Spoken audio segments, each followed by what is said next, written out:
Hello, my name is Lowell, pronouns he, him, and this is the first of 8 sessions running February through March of Blades in the Dark.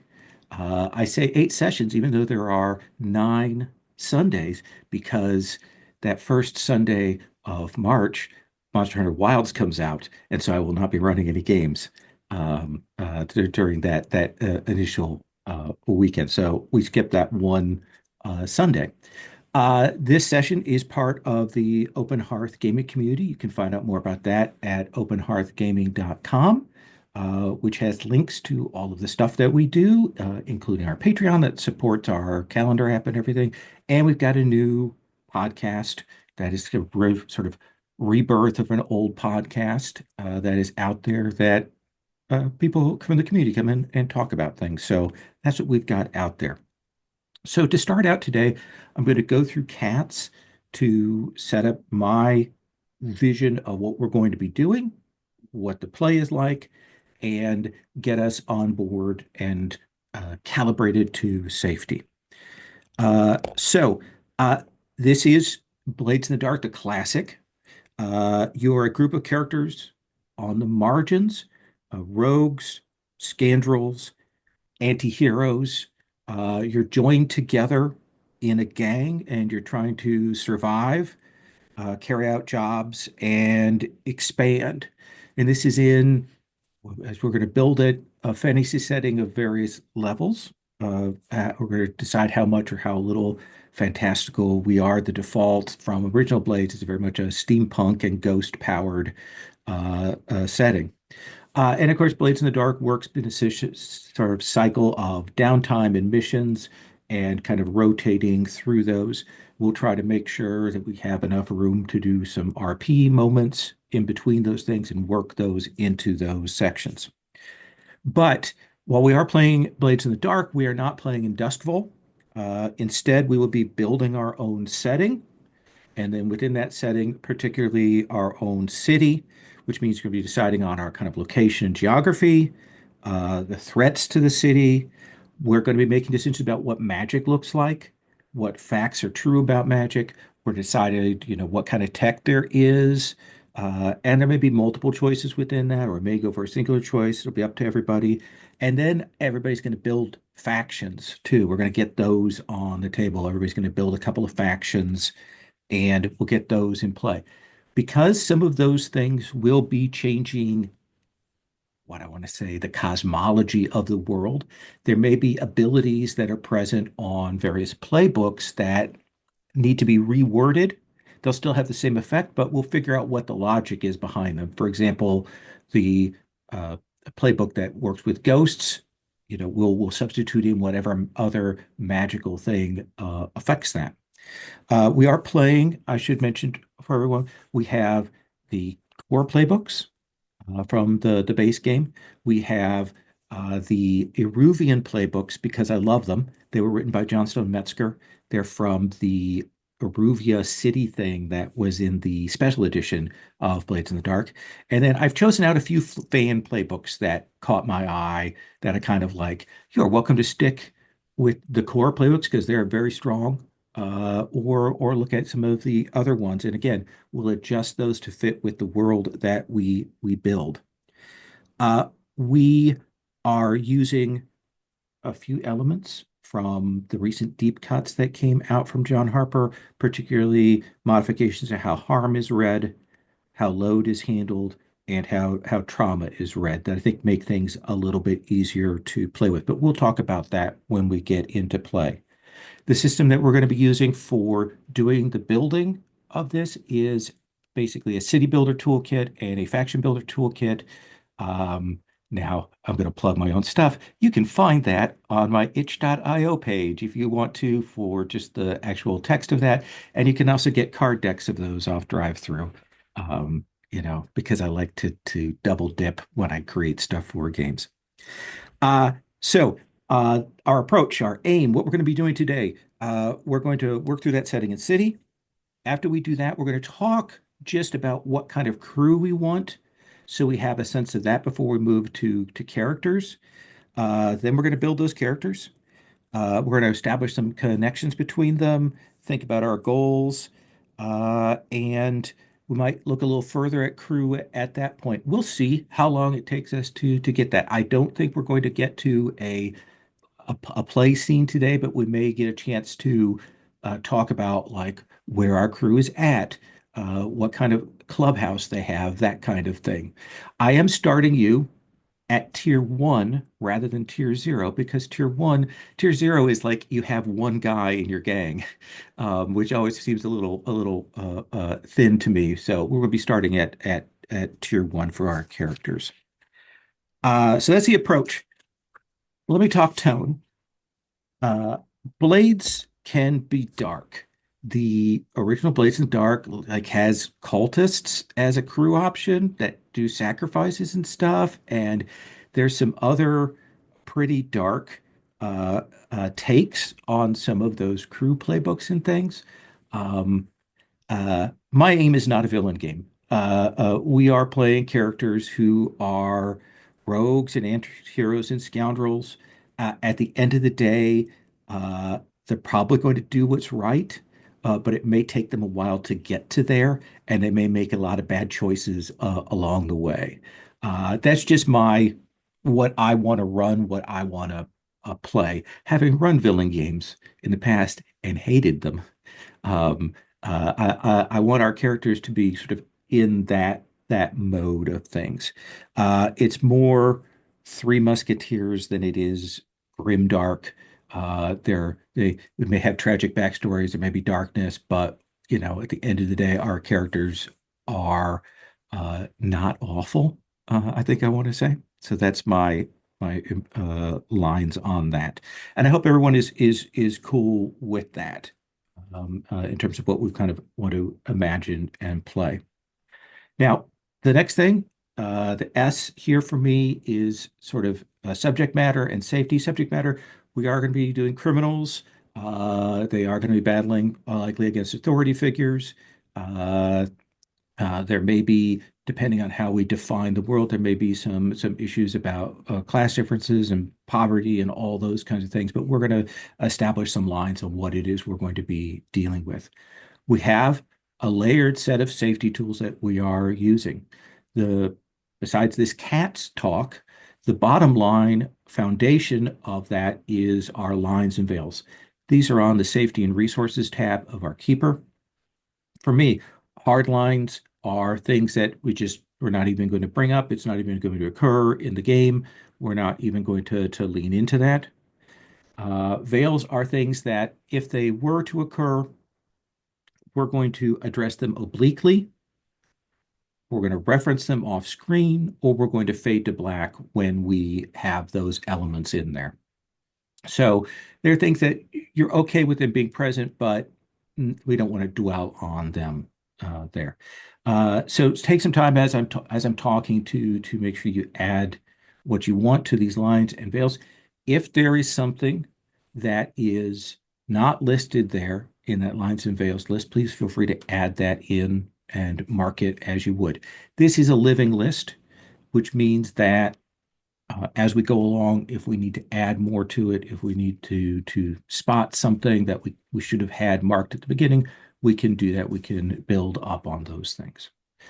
So lines and veils, bottom list. The next thing, and I only mentioned sort of next over, is our romance matrix because it's on that same tab there in column G. Basically, this allows you to say if you're interested in having your character have romantic subplots with PCs, with NPCs, and or if you'd like to have people check in before you start those scenes. So basically, it's your interest in that kind of thing. Uh, the next thing that we have is our reactive tool. We are using X card. And for the X card, you can say X card or you can do this. No one ever does this. But you can say X card. That's the best way to do it. If you do X card in the chat, it's often a chance that I won't see it. So I do think saying it out loud is important. With the X card, when you're X carding something, the only question we might have is like how far back do we need to roll on a scene to eliminate that thing. But otherwise, we're not going to press you on that. You are welcome to explain why you're making that choice to invoke that safety tool, but you are never, ever required to. It's entirely in your hands about what you want to do with that. There shouldn't be any pushback on that. The X card is used when we hit material that is objectionable, that is problematic, that is wildly off tone, or maybe we've started to slip and move towards something that's marked as a line or a veil and we haven't caught it.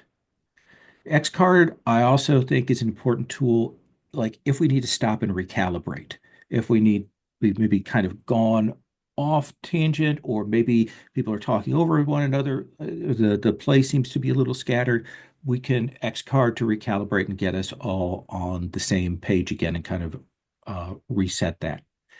The last thing I'll say about the X card is if something happens and the first couple of times you don't X card it, but then later on it starts to bug you, you have not given up your autonomy. You can X card something even if it has occurred already and gone past in the game. So just remember that that option is always available to you.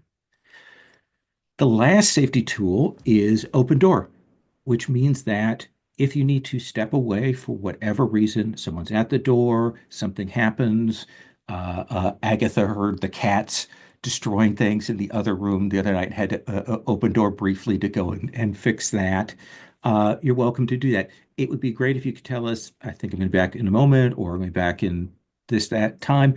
But you're not required to because situations come up. So things happen that can affect that.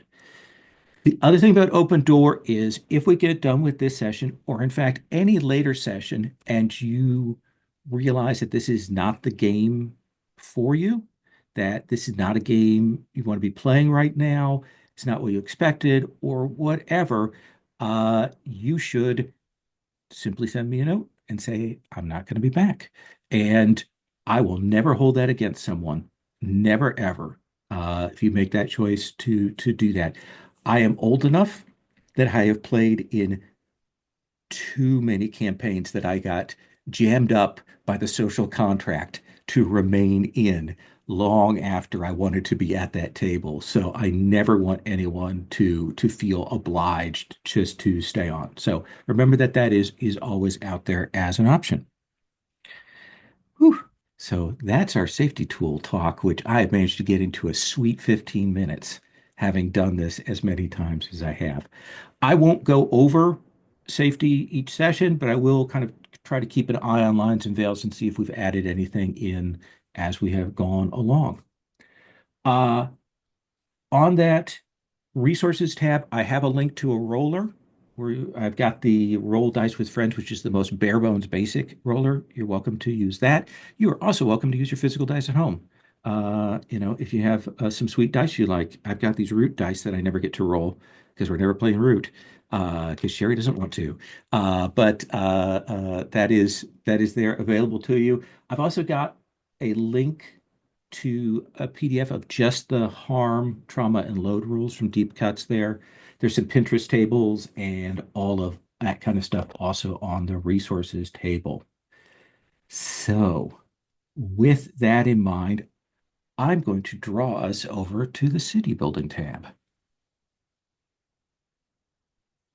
So, we're going to uh, go and do this city building in stages. Our environment, our place, things like that. We're going to build up a bigger picture as we go along. At the top, I've got a section that says like to see. And that's something we're going to stop and go back to when we're done with the city building. Once we kind of have a sense of what the city is going to be, I'm going to have everybody maybe pick out one or two themes that you're interested in exploring in the course of play. So I'm going to open up. Uh, so this is the first question is about the environment. Like what kind of place is our city going to be in? What's the atmosphere? What's the weather? Those kinds of things. And then the next thing we're going to go to is kind of what what the shape is of the city, how it's laid out, and bits and pieces of that. But what I'm going to do is I'm going to go around and give everybody a chance to add something to this environment list here. And when I come to you, you're also welcome to say, I'm good with what we've got so far. You're also welcome to pass. So I'm not necessarily putting everybody on the spot, but I am going to do it in order of arriving into the call. So, David, uh, I've got a big list of suggestions there, but you're also welcome to come up with something else. What would you like when we get a visual of the environment, the city that we're in? What do you want? Um, I'm just looking at the list here.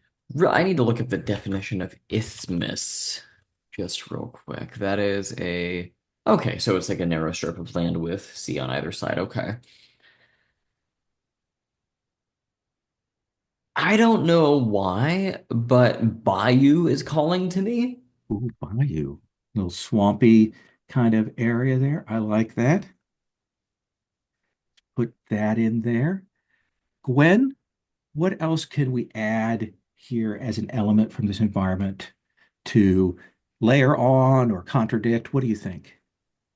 It's interesting. Most of these are very much environmental, but I'm really drawn to the political one, controlled by someone. Okay.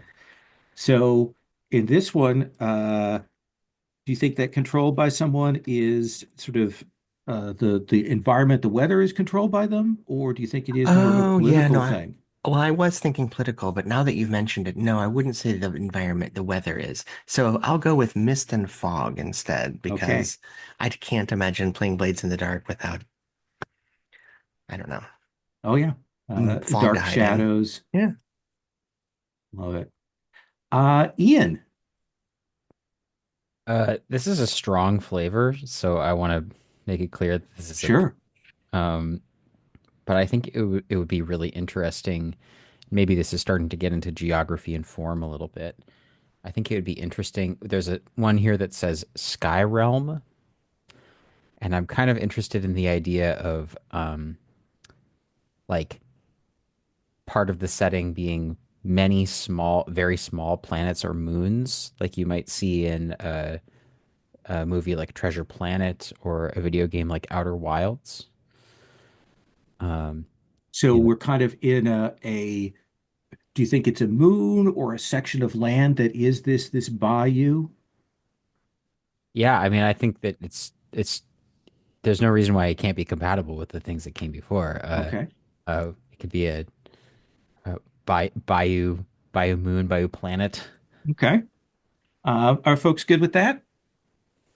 sure, we That's can an play on interesting, Dagobah. yeah. So we'll put in Sky Realm there. And then Annie. So the one that was calling to me was the weird day-night cycle, which I think plays in very well with the small planets or moons. I think maybe those make it very complex, so the light levels or the length of a day or the length of a night vary a lot, and it takes specialized knowledge to track what that'll be. Weird sort of three body problem trying to figure out when the sunlight is going to be, careful calculations, Mhm. astronomers having to make those decisions. I dig that very much. I All remember right. I remember seeing a video that, where someone was talked about if you were to live on a planet with a ring system, there would be like in the middle of the year an extreme summer and an extreme winter as the rings like block the sunlight and then reflect the sunlight and like focus it. Oh, I love that. Gotta be something weird like that. Yeah, we'll play around with that because this may work into the tech that we have. It may work into the magic that we have. We'll think about that. All right. So the next thing is geography and form, and this describes some things about the shape of the city, what it looks like. There may be the elements that we choose may cover the whole of it or may describe parts of it. And so I'm going to do that sort of turn order step. And Gwen, I'm going to start with you on this one. Sure. Let's go with, oh, I feel like I'm being basic in my choices here, but labyrinthine. Okay. Foggy and labyrinthine probably is closer to the original setting, but that's okay. I like that because we may learn something more about what those labyrinths actually entail within this. Ian, what's another thing we want to add for the geography and form? Um,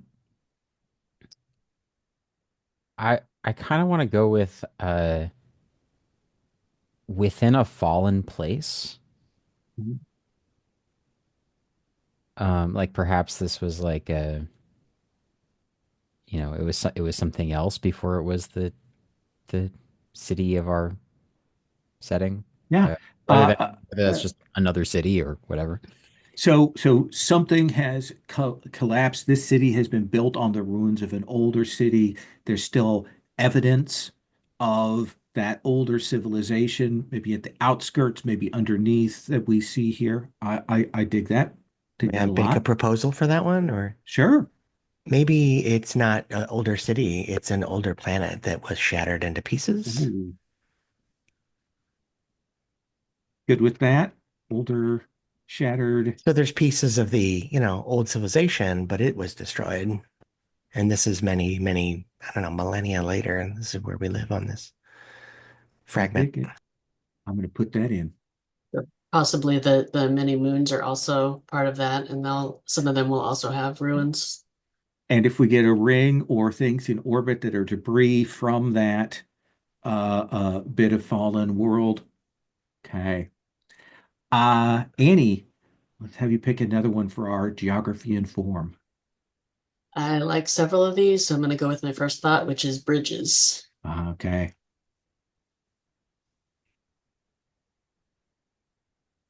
Do you imagine that that's bridges for water? Do you imagine that's bridges for just empty canals? Do you imagine it's bridges for differing heights of buildings or some combination of that? The strongest image in my mind is heights of buildings, so you could have even layered bridges going further up. Okay. Okay. Like we could have multiple varieties. Verticality, at least for some of the bridges. Mhm. Awesome. And then David, Let's do caverns. caverns. Absolutely. It's a moon. We've got caverns below the city. Maybe bits of those caverns are from that fallen civilization and planet. That is great. Accessible. Probably some of them used, some of them lost, some of them, dungeon sites, all of that kind of thing. All right. The next thing we're going to pick is we are going to choose disasters. These are threats, disasters, things that are at this moment, have recently passed, or are overhanging, or are threatening us at this moment. That we're going to have to probably deal with at least tangentially in play. So, Ian, what would you like as a disaster or threat? And then I'm going to ask you if it's past, present, or upcoming. I'm gonna follow on from an element that Gwen had sort of started to introduce earlier. I think I'm interested in a military coup. Ooh, okay. Gwen had talked about that the city was controlled by someone.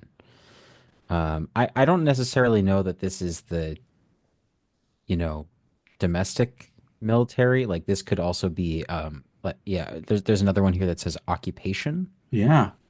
Do you imagine that this military coup happened a while back and it's sort of, overseeing, or it has happened very recently and the city is dealing with it, or is it a threat that is looming? I like to imagine that some of our younger scoundrels might have grown up and the only thing that they've known is this status quo. So maybe Okay. a matter of some, 2 or 3 decades or something like this. Okay. And maybe we'll through the rest of this we may figure out exactly who if it is domestic or foreign military involved. So, yes, put that there. Annie, what is another disaster or threat?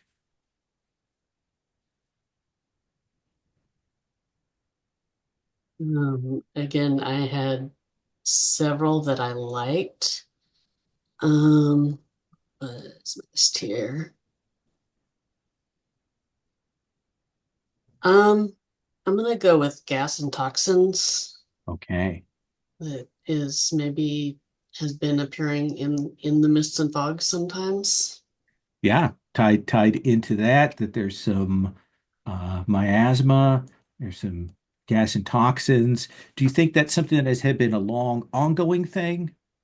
It's a more recent thing, or it's a thing that's just started? I think it's been rumored in the past, but it was rare and maybe in question, but it's started to become more prevalent. Okay.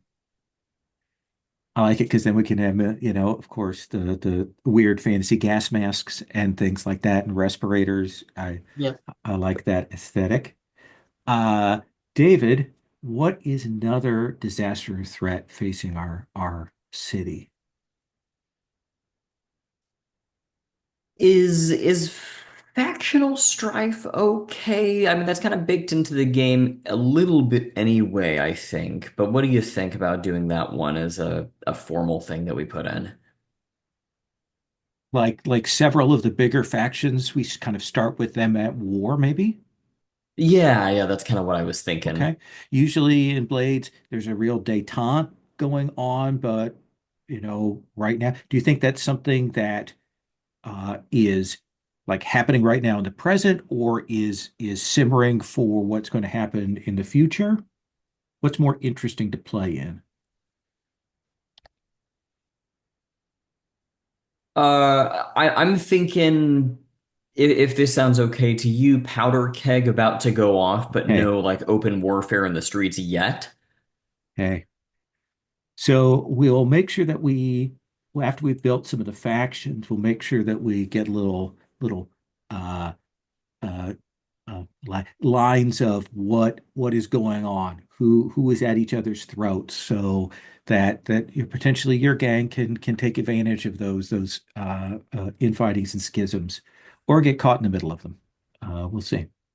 And Gwen, what is the last disaster or threat you want to put on the table here?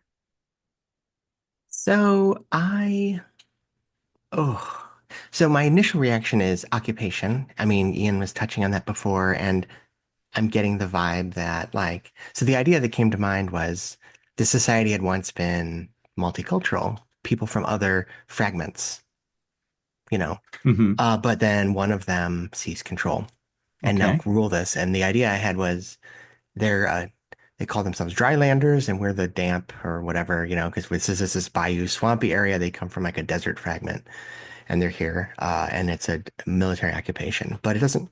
We don't have to do that. That's just the first thing, because oh my goodness, who doesn't want psychic infections in their world, right? It's like memes, but bigger. Yeah. So that's really tempting me. I think the other my Arthurian, it's kind of baked into some of the other stuff, and we can see exactly who this military is later. Okay. So Yeah. let's do Uh, psychic infections. okay. And I'm going to put leaning foreign on that military coup there. And we'll put psychic infections Hmm. and uh, yeah, we'll figure out what that may Hmm. look like, whether it is just a mimetic infection or Hmm. ether wraiths possessing people or whatnot. Fine. Yeah, I mean, I'm open. It doesn't have to be foreign. That just is the first thing that came to mind, given the Bayou kind of vibe. I just have I have this sense that we're going to be there's going to be a lot of humidity in our world Yes, here, and very wet. um, I'm always also, friendly to the evil occupation or evil authoritarian regime being rich people. So, that Absolutely. works too. Wealth, we can always combine foreign oligarchs into there. Uh, uh, Next, now I'm going to open this up and I want to give you all a chance to take a look at this because you're about to see a lot of information. So I want to give you just a minute or two to look over this. So one of the things we're going to decide is where does magic come from? Uh, does it come from multiple sources? Does it come from one source? And that'll help us decide on, give us a flavor of that. And uh, I have a list of suggestions there, but you're also welcome to come up with another one. And in the other column are some details about magic that we're going to lay in some facts that we're going to know about magic or mages or magical life and so on.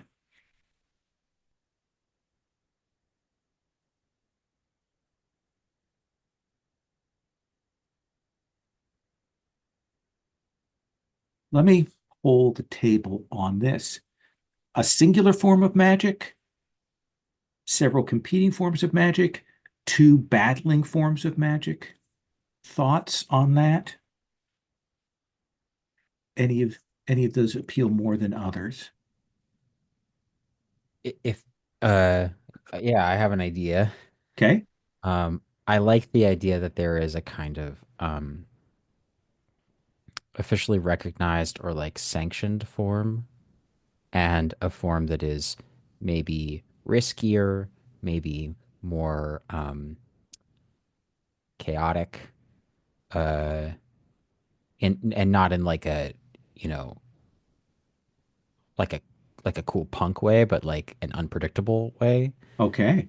That's like, hey, if you don't have the means to like go to the academy or something, you still have problems you need to solve, and so maybe you're turning to these other less controllable means. Folks okay with that? I like this as macro categories. I might like to have multiple options within each of those. Okay. Maybe a couple of different forms that are officially studied, Yeah. and then any number of whatever we want to come across in play of unofficial disapproved options. Okay. So let's give ourselves two official sources, and then we'll give ourselves two risky examples there. So Annie, what is one of our official forms of magic? Are the source of that? Mm, I know what it want. I want it to. I would like something that involves illusion, and I'm trying to figure out what makes sense as a source for that. As I'm looking down the list here. Um,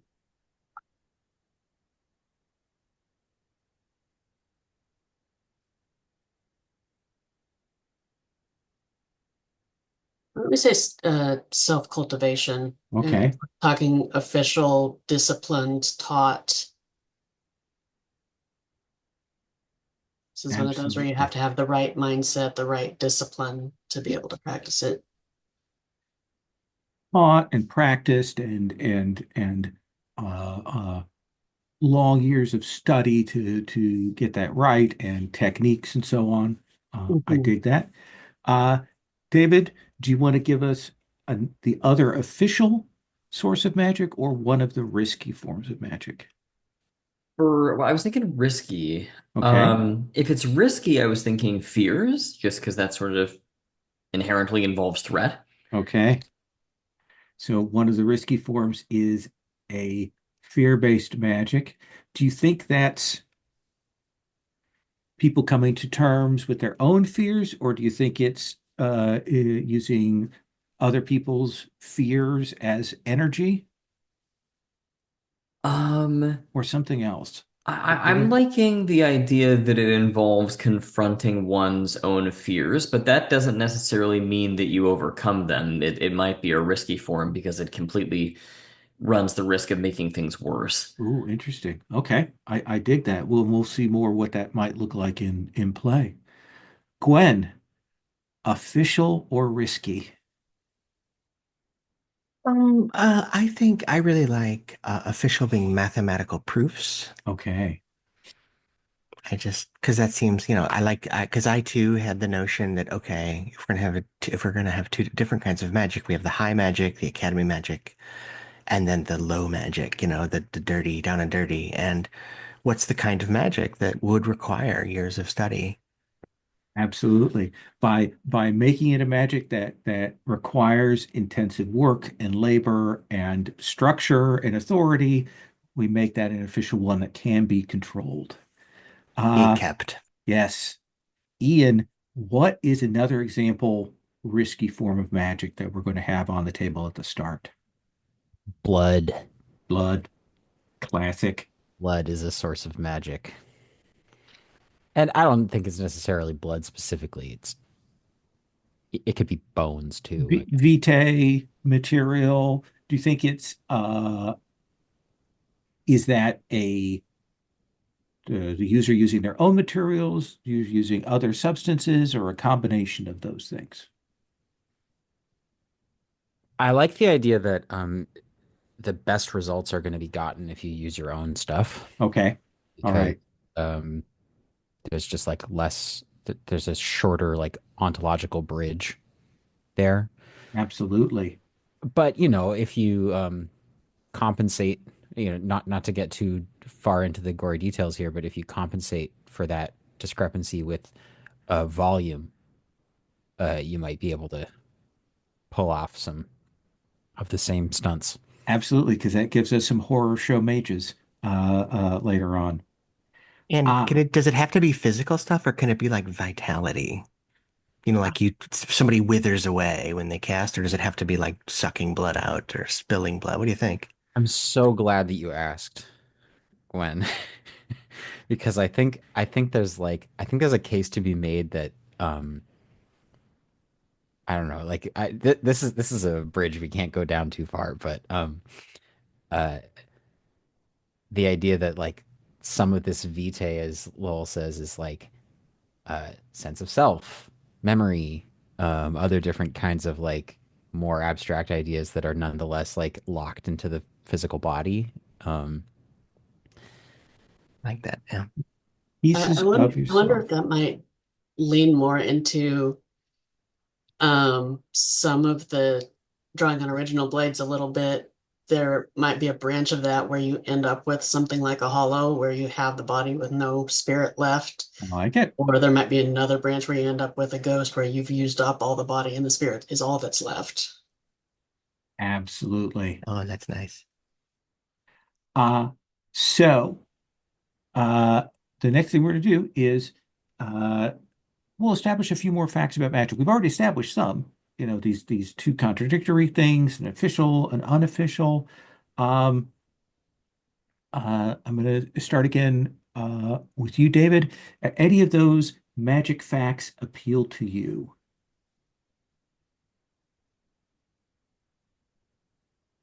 What do you think here? Okay, well, we have. I'm just trying to see if some of the more political ones might be appropriate here. Um,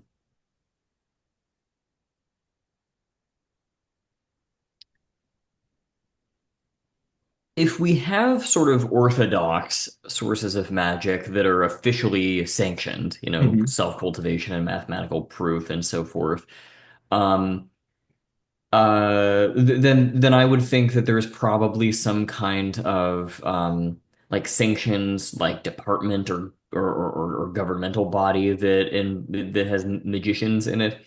Hey, So maybe something like yeah, mages are roles of authority, or at least could be. so sanctioned Department of Magic authority roles for mages. Yeah, if I have to do from the pick list, it would be the one on row 12. Or I'm sorry, yeah, row 12. Okay. Uh, so we know that they can have these places of authority, that they can have these rulership, the officially sanctioned ones. Um, Gwen, is there another fact of magic you want to add to the list here? Um, I like the idea of, well, there's two that are related here. Okay. One is then I went down to the bottom. So there's row 43 and row 50, right? Magic practice is changing massively right now, and there's a clash between an old, slow craftsperson tradition of magic and a new, fast and dangerous way of wizardry. Ooh, interesting. Um, which one do you want to lean into as the primary here? I mean, let's go with 50. Okay. There's more there. And I think it reinforces some themes we've touched Okay. on. So this older craftsperson tradition is our official tradition, right? Yep. And these other magics are faster. Faster and more dangerous. Yes. Unsanctioned. Hmm. Okay. I like it. Ian, is there another fact that you want to add to the list here?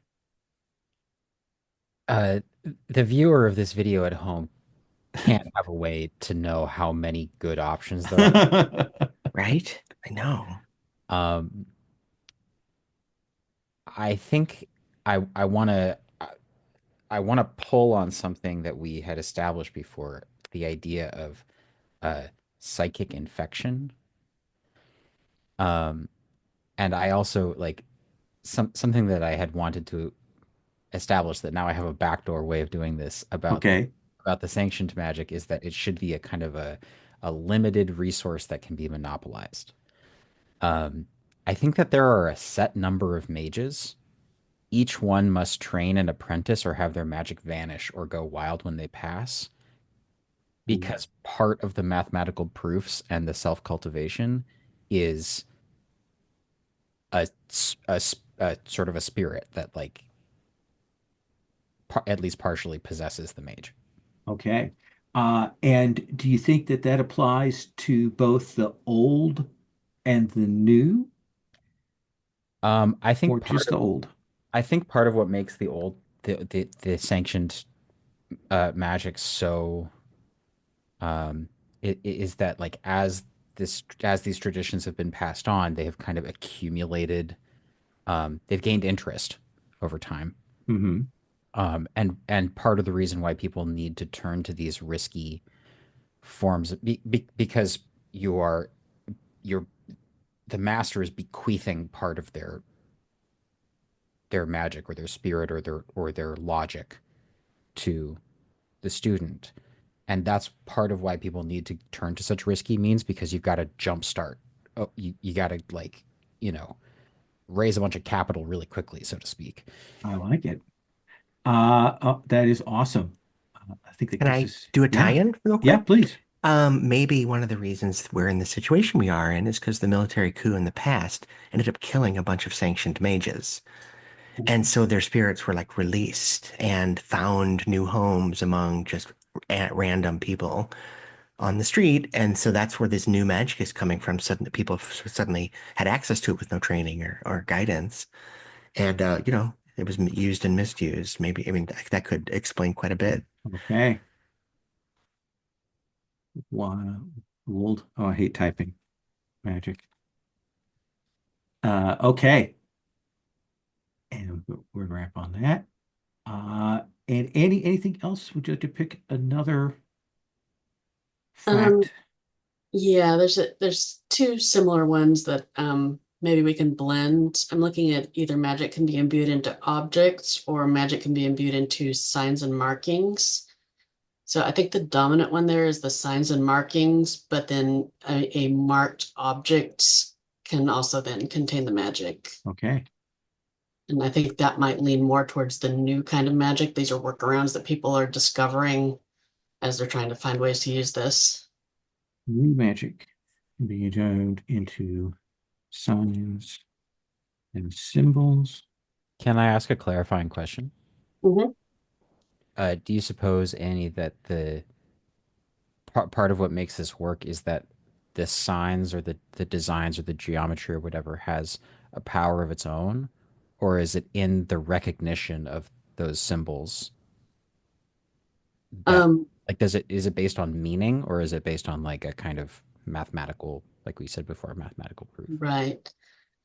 Um, I think it's something in this the symbol on its own. I think the symbol could be concealed and could still work.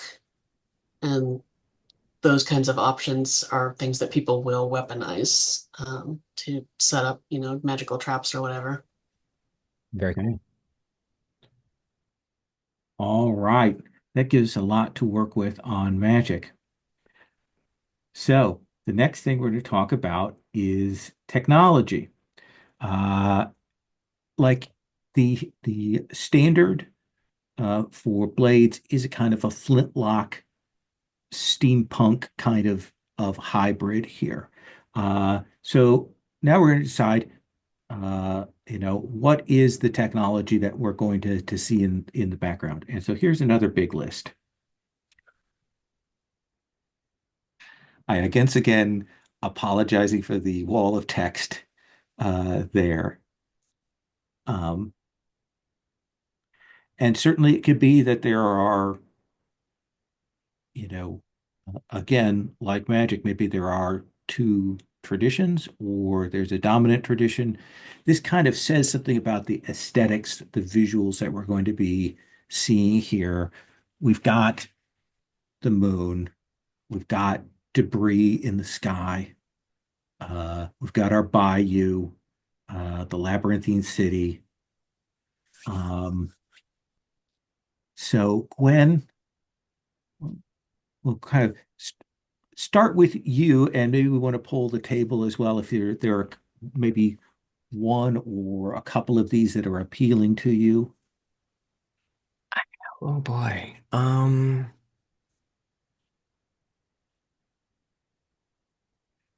There's so much here. Uh, so I do like the notion of two different kinds, or like I guess unevenly distributed. Okay. I like, and that will allow for kind of like different technology levels, which is my cheat to say it would be fun if I could see this or that, you know. Okay. But I just imagine it's something that's controlled, and also that just fits with the inequality, I imagine is going to be Yeah, a major theme of this. we've got that. Are people okay with having like a dominant tech and then maybe again like Magic, a tech that is more loosely controlled or is up and coming? Um, that that sounds good. Do you want to point to one that you would like as the dominant or the uh, rebellious uh, form of tech, Gwen? Sure, I was looking at maybe Oh, oh, where it's was not it? alphabetical. Gosh, it's killing me. Sorry. No, that's I just okay. realized that there's one that's out of alphabetical order, and that's going to bug me for a while. How about the I really liked the electropunk description. I just really liked the notion of that there are these hubs of crackling energy and a smell of ozone. Okay. It also is centralized, right? Yeah. So that's our dominant is this electropunk. We've got energy that's being distributed. We've got systems for distributing it that out there. Um, and we'll talk about what that looks like a little bit later. Like is it wireless? Are there big wires? Things like that. Um, Ian, uh, if electropunk is the tech that dominates, what do you think for the tech that is not as well controlled or, in the margins or black market? Um, I'm thinking about it. I have two things that I want to. I'm going to answer this question, and there's like a specific thing that I'd like to ask for. Sure. I'm sort of torn between serum tech and alchemy. Like if you don't have access to maybe some of the infrastructure that would be needed for electropunk, like you're going to get around that by combining like biological uh reagents in some Okay. way.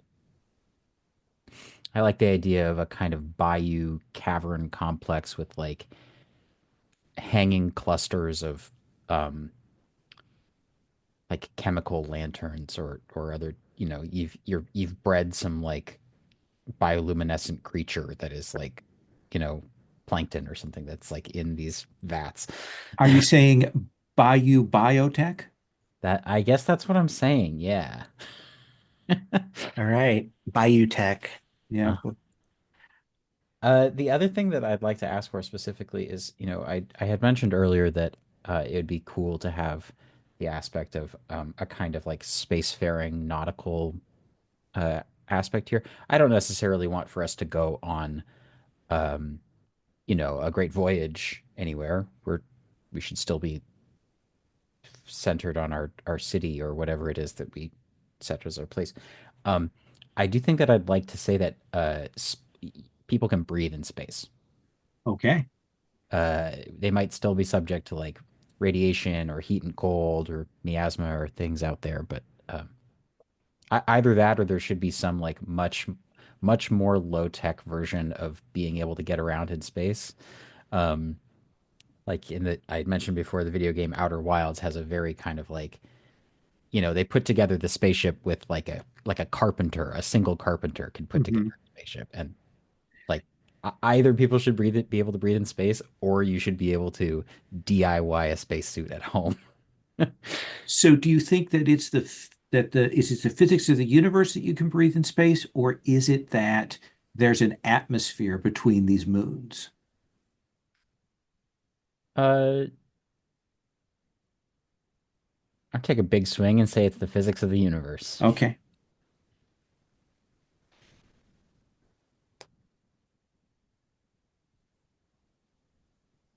Yeah, it's filled with phlogiston. Clearly, we Yes. like what you said. It's no Yeah. problem. And if we ever want to elaborate on that, both of our magic strands here would also have possibilities that could enhance that. Dig it. Anything else we want to say about tech, or are we good with tech at this moment? I'm good. I really like the idea of, you know, swamp people in dimly lit caverns doing God knows what with biotechnology. That's just cool as can be. I love it. All right. So We the have next we have a thing, little bit of a like sure. uh BioShock energy here, I feel. Yeah. Sorry to interrupt. Lowell, please go ahead. No, but I like that. I'm going to make a note of that BioShock vibes there. I'm going to put that. Uh, the next thing we're going to do is you're going to make up factions. And uh, so for your faction, you're going to pick one or two traits and then what they are. So are they hardcore blood angels, or are they a communal sewer dwelling uh, militia? Those are the kinds of combinations that we are going for. And these will form up. Obviously, we now know that we have like a military government and we have a Department of Magic. So we got a couple of factions that we've already got on the table. And we're going to come up with some other ones here. Uh, so everybody's going to do two of these, and we'll do one and then come around and do the other one. Take a slug of my soda to give you a chance to look at my adjective list here. I just love this. Is this like creator like sheet? I have to steal this. Oh yeah, no, you should absolutely do it. Everything's CC. I, I will admit I love world building. So this is part of my joy is playing this out and seeing where we get to. So Annie, what would you like as your first faction you want to put on the table that possibly might interact with?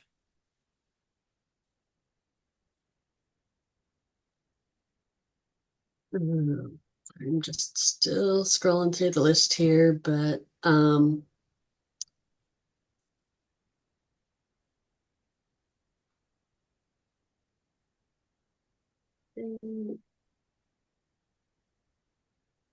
Um,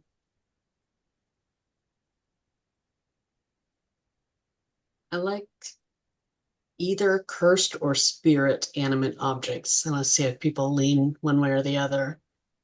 I think we'd mentioned part of the thing driving the new magic is spirits that were released when mages were killed. And I think there is some faction where these have gotten into fill in the blank object. Not sure what the object is yet, and they have opinions of their own. So do you want to say cursed spirit, or do you want to say spirit, or do you want to say cursed? What do you want to lean to there for that? Um, that's where I'm being indecisive. Let's say spirit, Okay. but maybe there's a perception of cursed. I think people would say that regardless when an object starts walking around. Absolutely. So we know that there are these psychic infections, and we also know that they can, sometimes that magical energy can animate objects, Yep, and that they have joined together. That there is a faction of those things. yep. I like the idea of at least some of them being vehicles. Hmm. So we literally have self-driving wagons or carts or whatever level we decide on, um, because they have their own spirits. Okay. I love it. David, what is going to be your faction pick? Okay, I randomized it, but the result was Yes. excellent. Okay. So I just did one from 6A, one from 6B, and I came out with musical architects. Musical architects. So I'm thinking people who are probably of the, I don't know why I'm using Hearts of Wulin, Wuxia terminology here, but like the Orthodox people, like the Yeah. kind of people in authority. So these are the official guys who use mathematical proofs as their source of magic. I imagine you can incorporate music into that, especially because, music is very mathematical in nature. I imagine they have all these different spells that are based off of like musical applications of the Fibonacci sequence. You could go all kinds of ways with that. But that's what I put. Absolutely. So yeah, as Annie said, that spaces are built for acoustics to amplify magic based on principles as well. We got a lot of people who like Bach, that kind of thing. I dig that. Or Hindemith, for systematized music. Awesome. I love it. Uh, Gwen, let's have you So, add a faction. so one jumped out at me in part because my day job's a philosophy professor, and this phrase is used in philosophy, and it has this particular meaning that I can explain later if people care, but philosophical zombie. I just have in this image of like these undead, they're sentient, like they're people, but they're just very philosophical about their situation and about the nature of death and life and all this. So Do you imagine that zombification is that an accident? Is it a fact of not doing the proper rituals? Does it just happen from time to time? How do you think these zombies come about? maybe it's one form of the psychic infection. Okay, this is a more recent thing. We've started to get these zombies, and they're a little blasé. They're very, very good about their thing, about their existence. We'll have to figure out how people feel about that. Um, Ian, what is another faction that we're going to put on the table here? Yeah, I'm going for diabolic industrialists. And Are there any other kind? well, I want to be very specific here because we Okay. talk, we talked a little bit about how there's an in and there's an out crowd in this society. There are some people who are allowed access to the kind of like full fruits of the civilization and some who aren't. And we talked about how people are turning to a more chaotic form of magic. I think that these industrialists are sort of like entrepreneurial types from the out group. Ooh. You could think about this as like um, they're kind of a newly minted bourgeoisie, I guess, who have figured out how to turn these this sort of more chaotic magic towards enterprise and even profit. Like we said, we had earlier, there are spirit animate objects. Hmm. I think that maybe these diabolic industrialists um, have the means to say, uh, "Hey, do 20 years as a wagon. We'll put you into a wagon, and then you're set up for the rest of your life." And whether they actually come through on that deal or not, who knows? It's a new form of magic. You know, lots of promises are being made. So tech bro sorcerers and arcanists there. Yeah, they're disrupting the industry, you know? Okay, disrupting the magical industry. Yeah, I love it. That is awesome. they're reinventing the wagon, as the case may be. And can I throw in one more refinement on the spirit objects? Sure. So I don't think there's necessarily a limit in general, like that. There's whatever variations people come up with, but specifically faction wise, I think that faction is centered around spirit boats, where their main concern is they want to take their routes, they want to connect places, they want to go where they want to go, and different groups can either take advantage of that or be in opposition to that. I like it. We've got bridges. It implies that there may be as well some waterways or other kind of ways, and we have boats that are are animate.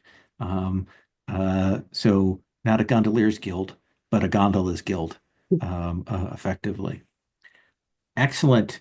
Uh, Annie, let's have you do your second faction.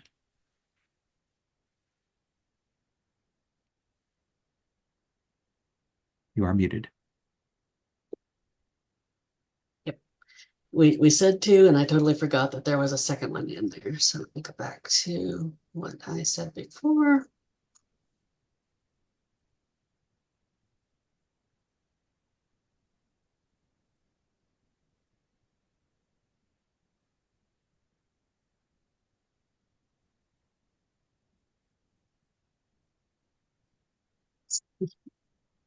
Just for combining words that are fun, and it gave me an image that I love.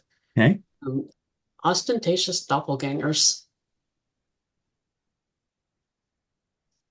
I don't know if this is a slightly different type of being or talent or what, but there can be people who duplicate other people, but fancier. I like that. I like that we've got like a little criminal group of doppelgangers that are aiming at the ostentatious and the highly placed. That gives us an interesting rival criminal group. I love it. Uh, that brings us back to David. So I randomized again and I came out with orderly inquisitors.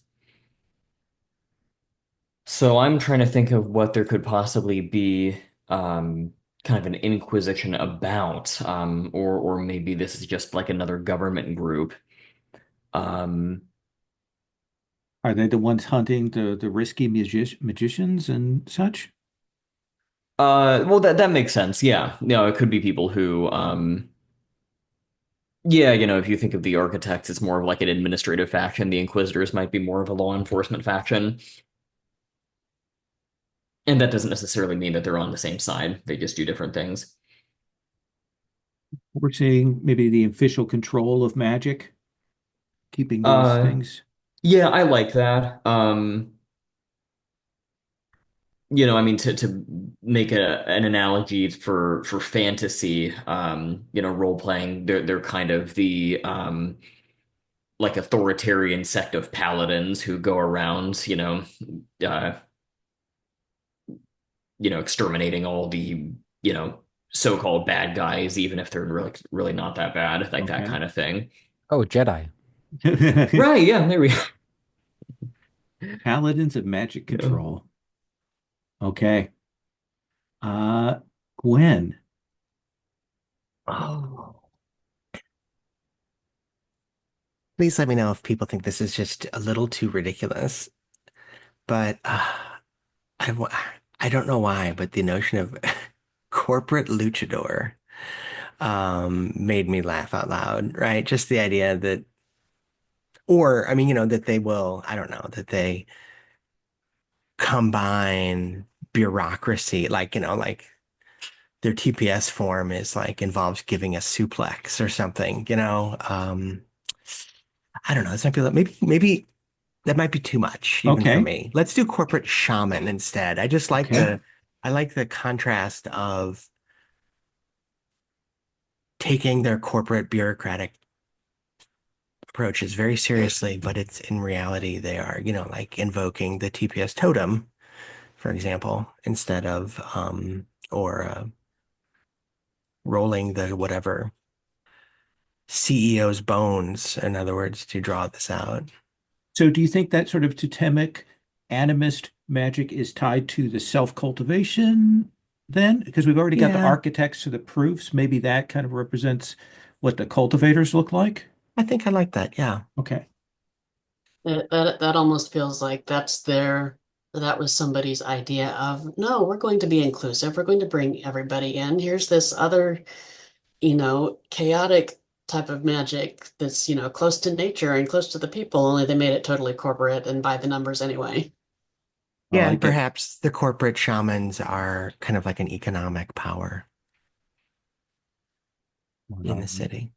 so a subset of those those mages. I like that. Uh, and then Ian.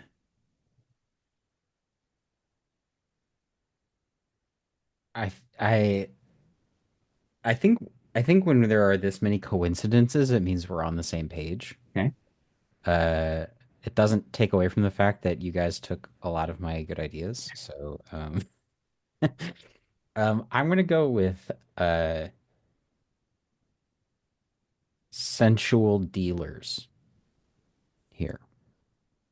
We've talked a little bit about how the magic of the low society and some of the technology of the low society has a lot to do with bodies, the bodily form.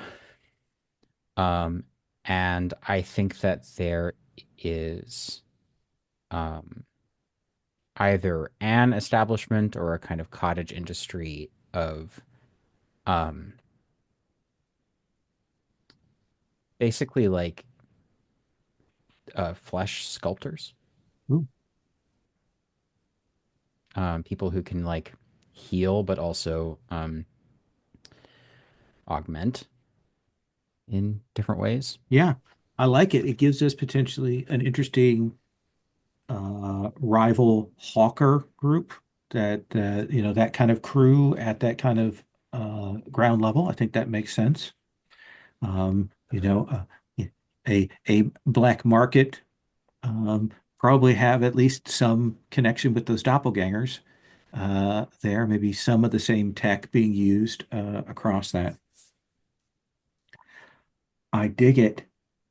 Uh, all right, one more set of choices here.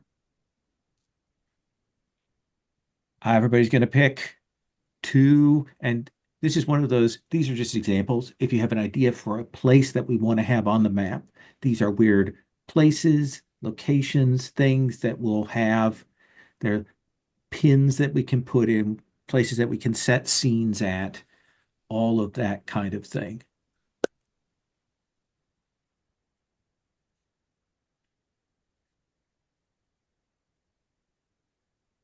Everybody's going to pick two. I'm gonna have you pick one, and then we'll come back around. And these a little bit like the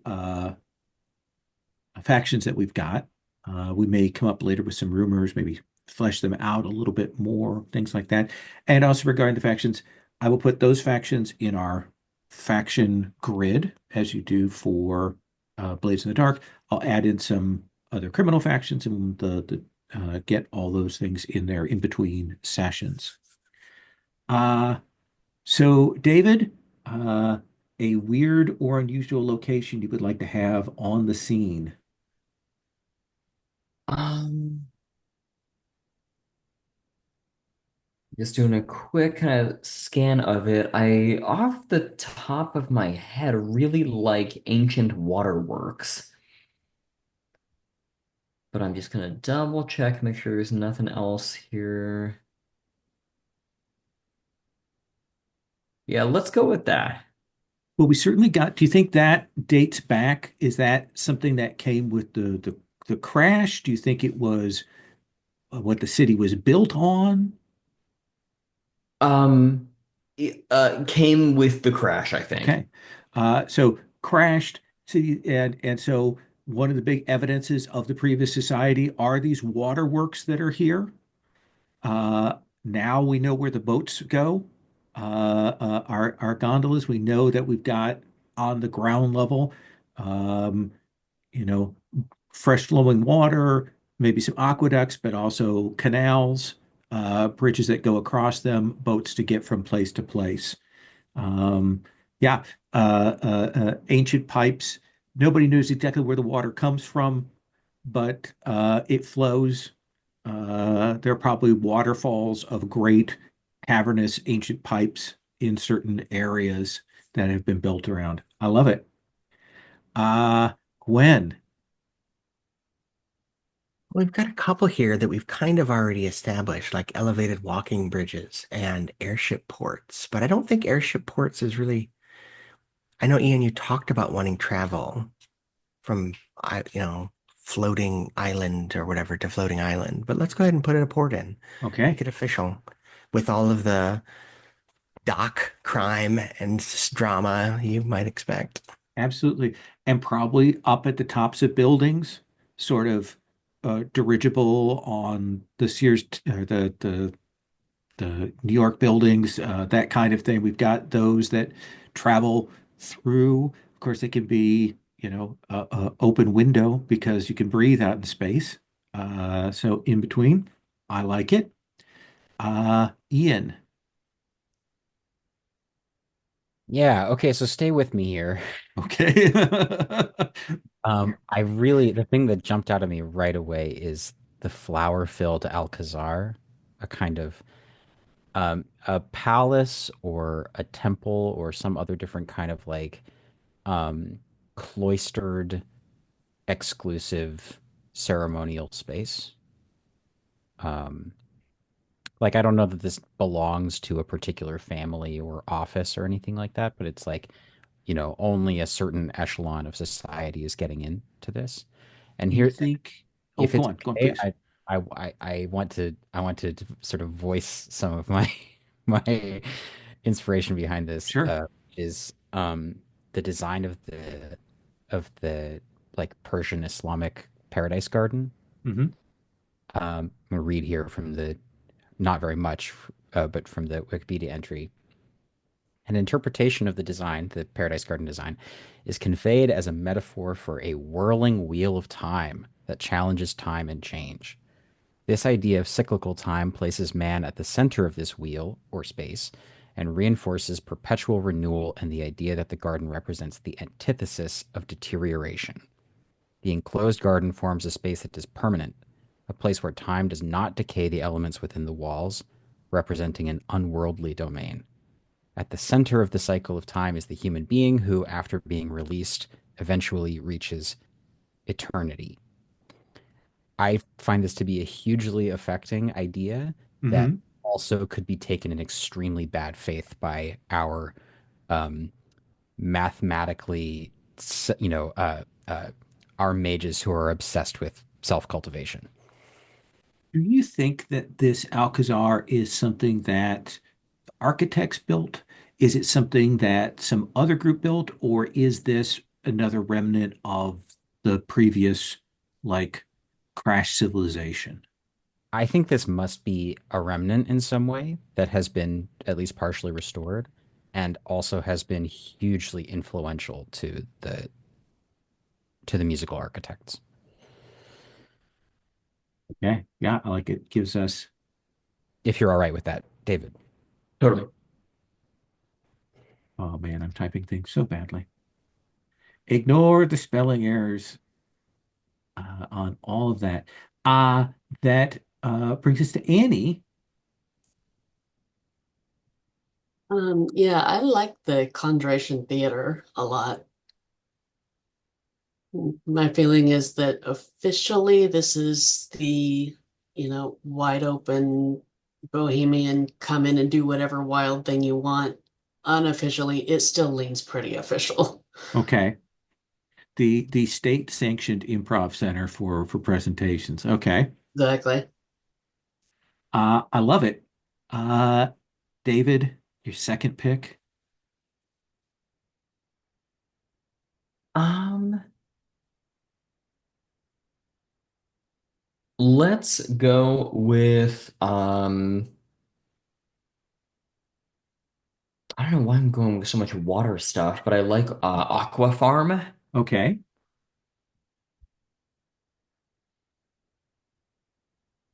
Do you imagine that it's at the margins of the city, or is it in the caverns, or is it in the waterways, or somewhere else?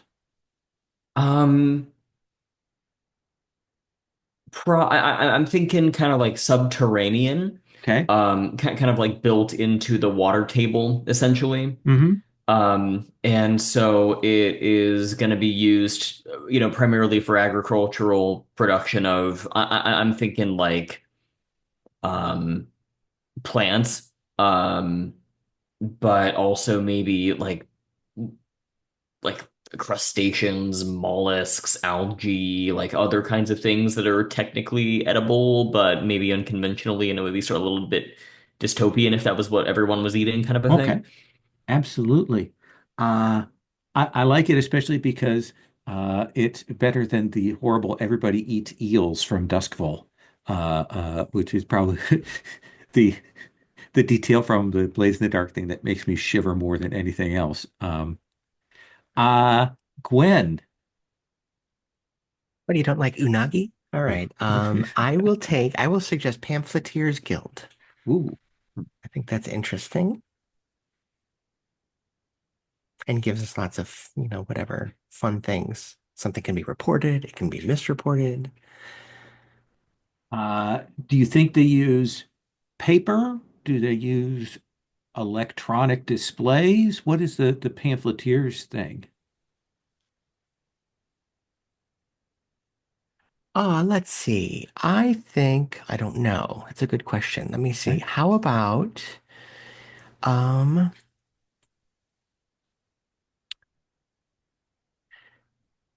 how about they have boards Okay. all around and they, at dawn, the pamphleteers go out and let's make it unnecessarily bits and, elaborate. And they use magic to imbue the board with a sign, magical sign, which displays in magical script, if you will, today's news. So they're not actually using paper because probably that might be like a scarce resource. Absolutely. So they do some So magic they go and and they magically scan the QR code yep. and get their Ooh, pamphlet for the day. yep. I love it. Uh, Ian? I'm gonna go here following up on this running theme of uh, decay and vital essence, um, and bayous and water.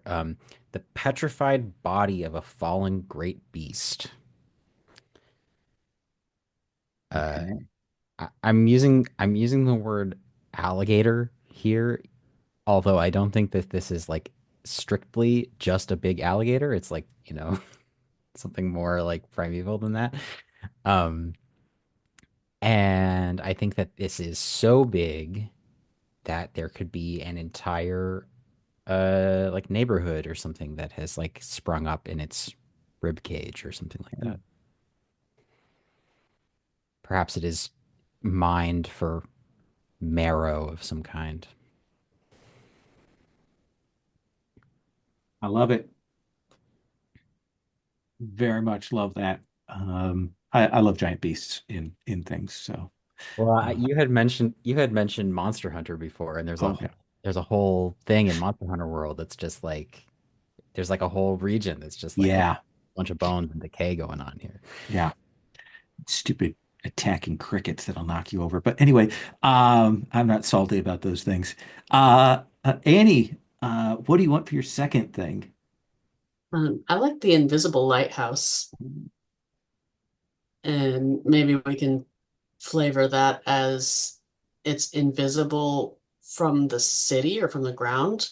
It's designed to be visible through the ether to airships between planets, sort of ships between planets. But there are devices or magic you can also use to see it from the ground, and it Ooh, can be seen as a landmark over the city if you have the ability. oh, nice, nice. Very cool. I love it. All right, so we got lots of pieces here that we've got in play. We're going to take our first break. I usually take 10. We're probably going to be just one break now that I look where we're at. I'm going to take 10. When we come back, we're going to talk crew about what people would like to do. I'll talk about some options with that. It is kind of a build your own crew, but we're going to talk about theme, and then we're going to do character building. So I will see everybody back here in 10. All right, to resume this, um, what I'm going to go over before we do anything else is right now, as our safety tools that we have chosen, again, these can get added onto. We have hard lines on the following things: sexual assault, torture by the PCs, and transphobia. And then we have veils on harm to children, homophobia, sexism, and misogyny. And again, those can get added onto, but that gives us some baseline to work from in there. Now, we are going to be talking about, we've got a sense of the city a little bit here.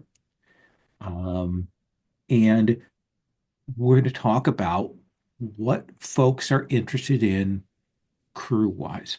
The way I've got this is that you're going to be able to kind of make your choices to build the crew as you want, that we can kind of follow some templating from the existing blades in the dark for like the mechanical bits of, what are the holds that you take and what are the special abilities that you take. But thematically, we want to talk about what our gang is about. Are they are they assassins? Taking people out for a particular purpose or reason. Are they bravos? Meaning that they're mercenaries. They sell their services for hire. Uh, are they thieves? Are they hawkers? Are they smugglers? Are they revolutionaries? There are all kinds of themes that we can have. And that's the one thing that we want to I want to definitely poll the table on for what interests you in terms of the kinds of activities that you would like to play out at the table. And we can certainly combine a couple if folks would like to do that. So, any thoughts, given what we've talked about before, that anybody has strongly about what you'd like your crew to look like? I do this at risk of putting an open question to a table without naming a person, so I am apologizing right now for that. I have an idea. Okay. I think I'm interested in some classic thievery and smuggling. Um, that could very well be in service of like a revolutionary cause or corporate espionage or whatever. I just feel that like we've established a lot of stuff that takes us outside of the envelope of like classic blades, and to sort of, counterbalance that, I'd like to do some classic blade stuff. ID, what do people think? I was leaning smuggling or revolution as well.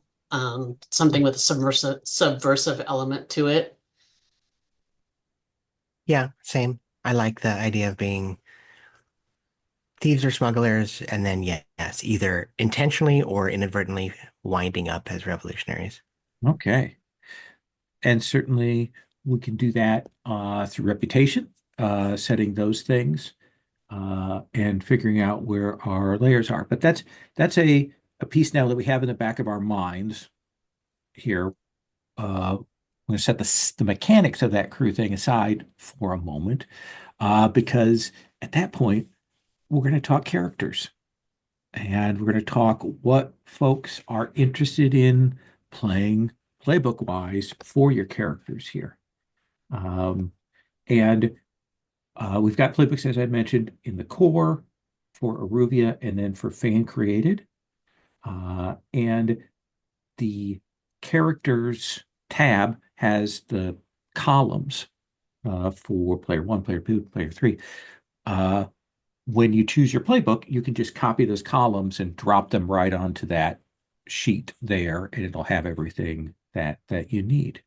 So, does anyone feel strongly about one or a set of playbooks that you're interested now, knowing that we are leaning towards thieves, smugglers with a revolutionary edge to them?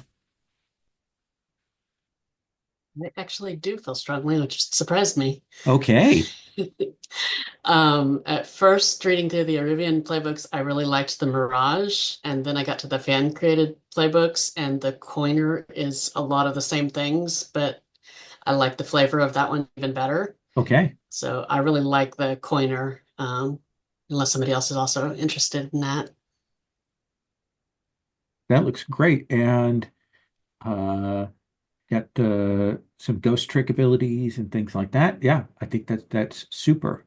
In fact, I'm going to go ahead and grab that, copy that. And I'll bring that over onto the characters tab here. Is it okay if I put you in player one? Yeah, definitely. Okay, there we go. Okay. And we'll talk about what you need to do in a moment for the choices next. All right, so we have our coiner. Other people have strong thoughts. Um, the first one that had grabbed my attention, as I said in the Discord channel devoted to this series, is the spider. But there are some other ones in the Aruvian and the fan created uh, that also have to do with kind of like being the one with the plan. Uh, Hmm. you know, having contingencies for this or that. And so if someone was interested in the spider, I could just as easily go with um, the slide, or with the vizier. Okay. Well, it gives us a nice kind of a narrow sense of what you're looking. You want to have one of the puppet strings. I, So I think that's certainly uh, fair. Um, Gwen? I am the kind, I always am drawn to characters like this. I was thinking Leech or Whisper, but then now seeing the Aruvia, I also liked Forger quite a bit actually. And what I like about those, Forger in particular, is there's a lot of work with putting magic into item objects, which has ended up being a feature of our setting. So that was fun. And I'm kind of pulled away a bit from the Whisper just because spirits and ghosts they're there. We've mentioned them, but they don't seem to be a central feature. So I think I might go with the Forger, which I think I might like a little bit more. I have to kind of compare the Forger and the Okay. Leech because they're similar. They're very similar. All Actually, they have right. about half the same moves or Yeah. special abilities. So one of those two. Okay. So that gets us narrowed down. David? Well, it's funny that you guys should all say this. I was thinking, funnily enough, I was thinking spider or leech. So I'm thinking maybe leech, but looking at it, I don't want to conflict with what you're doing, Gwen. The good news is that the moves that I was most interested in from leech are not moves that Forger has. I don't think anyway. I'm kind of clicking back and forth between them. I have a So, David, if you would like. If you're interested in playing a spider or a spider-like character, I'm also very interested in the old salt in the fan-made uh playbooks. So if you wanted the spider, I would happily give it up. hmm, This is the peril of choices. right. Ooh, yeah, that's fun. The old salt, I mean. I'm happy. I'm happy to, David, to do what you suggested. I mean, like, because there's elements of the leech, which are more like alchemy and bioscience, and there's Yeah, elements of the forger, which are more like artificing, like almost, which was another one I was looking at. But it looks Mechanist is more like creating little robots, and I'm less interested in that. But I could take all the ones that are dealing with inanimate objects as the forger. And then if you want to take all the ones that are more, well, leechy, venomous and physicker and alchemist and things like that. that's kind of what I was thinking was to lean very heavy on the bio side of things with leech, if that sounds good to you. Yeah, that works for me. I'm fine with that. And I don't think there would be enough significant overlap there. But I think one thing we might want to do is when we choose our stats to make sure that we're not exactly duplicating. I mean, we Sure. don't, no, Yeah. there's no such thing as this is not, I don't care about our party being balanced. We can be all very insightful people and nobody can fight. I don't care. But um, still, I guess that would help kind of distinguish our two characters a little. For sure. Yeah, I'm looking at the two and I'll try and make sure and take picks that don't overlap too much with yours. So I'm, I'm hearing Forger for Gwen, right? yep. Okay. So I'm going to put you in that player two slot. Okay, thank you. And feel free to change any colors or anything you want. And then the leech for David. Yes. Okay. Copy. Put that there. All right. Ian, we come back to you. We have a coiner, a forger, and a leech. What do you want?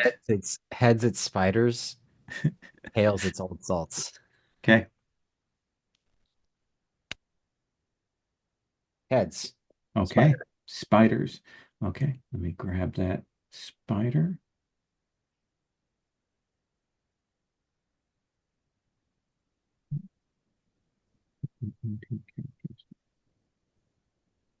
Just an embarrassment of riches. Yes. So I am going to stop recording and I'm going to let you go through and make your choices. Let me tell you what choices you need to make. All right. So I'm going to start in that first column here on the character keeper. Annie, introduce yourself, your pronouns, your character, their pronouns, and then kind of tell us how you're envisioning them, what you took for dots and special ability, and then I have some other questions for you. Okay. Yeah, I'm Annie, a she, her. My character is Rami. Haven't quite decided on a pronunciation. Comer, something like that. Um, I think Rami as a poor but not destitute kid had a scholarship to one of the official schools of magic that he was learning. Something happened. He found out earlier than intended how exploitive this was going to be for him and for people like him. I think maybe a senior student collapsed in class or something, and he saw that all of these nice safety protocols that were being taught were not actually in application. He reacted strongly enough to that that it was starting to boomerang back on his family. So to protect them, he instead ran away and ended up on the streets. Um, he publicly now is a jack of all trades kind of performer. So music, dance, juggling, acting, whatever fill in the blank role you need somebody for. He's not going to be outstanding at any of them, but if you need a body in that spot, he'll fill in. Sometimes he'll be busking and performing on his own, sometimes with a troupe, whatever offers.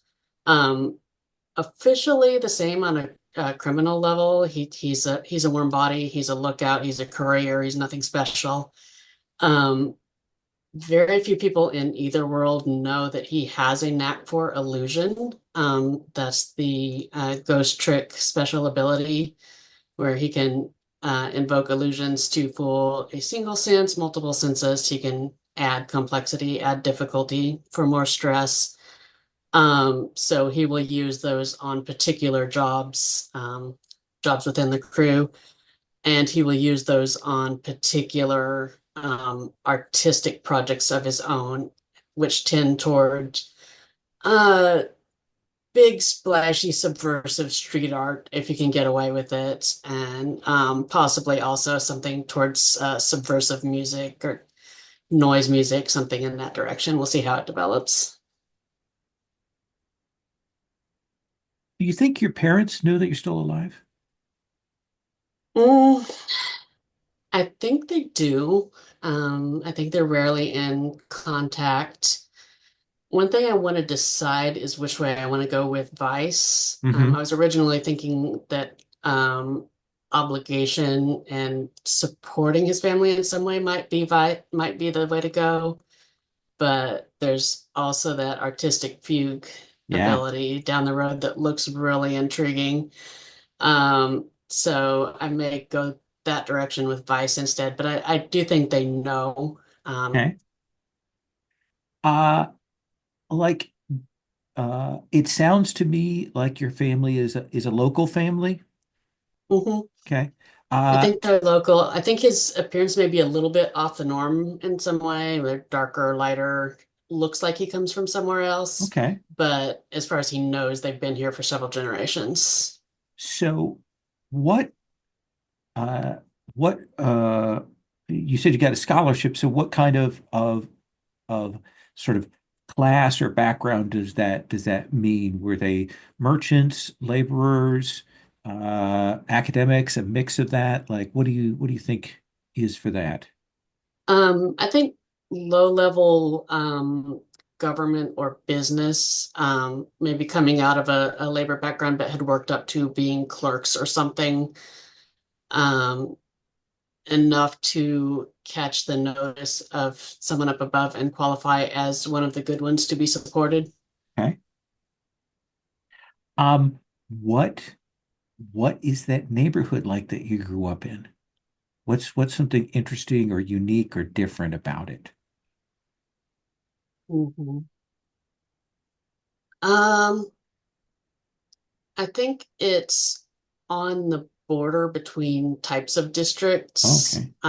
It's officially in one of the poorer areas. It's a more rundown neighborhood, not one of the worst, but it's very close. It's maybe across a canal or across a bridge from one of the new modern, very upscale districts.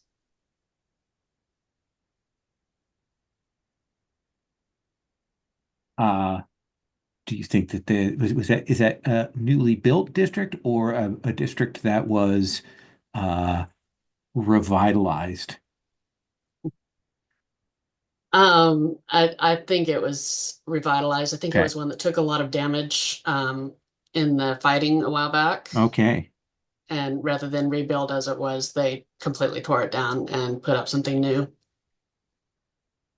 Uh, tell me about your your dangerous friends. Who is your friend and who is your rival? Mhm. So my friend is a gondolier. I was tempted to say they were a gondola, but I don't think I'll quite go that direction. Sure. I think Quest works for the gondolas or works with. He's a point of contact with them. Okay. And he comes in very handy when Raimi is out and about doing his subversive street art. He can get places quickly and disappear quickly when needed and bring along supplies. Excellent. And your rival? Yeah, Emmeline is an artist who also came out of the official schools. I don't think she came from my neighborhood, but something very similar. Okay. And she stuck with it and did things the proper way and makes art in the approved style and has exhibitions at the Conjuration Theater. And she just does not approve at all of turning those skills to big, splashy, subversive art. Excellent. How old are you picturing Remy? Fairly young. Okay. I think Oh, maybe early 20s, early 21, 20s? 22. Okay. So still pretty young. Hasn't hasn't quite set. Are they an only child? Do they have siblings? He has younger siblings. That's one of the reasons why he ran away. He didn't want to disadvantage his siblings. Okay. Excellent. I think that gives us a pretty solid picture of who you are. That's really excellent. We'll come back around to you and kind of build a connection to another character after we've finished up the introductions. Uh, Next is Gwen. Gwen, please tell us about your character. Okay, I am playing Svetlana, she, her. I think that Svetlana is a disgraced. I mean, I had used briefly when I talked about there being an occupying force, I used the phrases like drylander and wetlander or damper or something. I don't know. It's she's a disgraced one member of the occupying group. Ooh, okay. She has a background as an engineer, but she for political reasons, actually, was ejected from the Engineers Guild. And so she has an enemy, you might say, or with Essa Kesserin, a factory boss, and was friends with Kudrat, the union organizer, because even though she was kind of management, she took the side of the workers, and it came to blows. She punched somebody important's son. Hmm. Yes. Now she spends her time tinkering with her devices, um, because people are hard. What did you take as your special ability? I chose Ghost in the Machine, so I can animate objects and make them move on their own as if possessed by a ghost. It takes one stress to do so, and I can add extra features like turn them into weapons if for additional stress. So is this you using that spirit energy that is out there, or is it some electropunk technology? How are you picturing what that actually is doing? Maybe. Or a combination of things. So, Yeah, no, I'm thinking it more technological. okay, So let's say it's weird science. okay.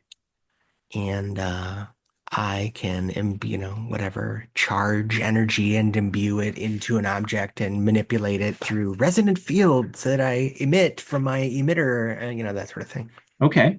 So definitely playing off that sort of electropunk vibe. Uh, and uh, your family were engineers? Yeah, I think that at least in her community, where her origin, it was very traditional, and everyone you kind of went into the business of your parents. Were you I mean, is your skill set kind of similar or different or better than your family's? Yeah, I think that maybe one of the reasons she's the way she is because she maybe has a natural affinity for seeing that this electropunk energy, let's just say, isn't merely energy. It's not merely technology. It is actually a mechanical harnessing of spirit energy.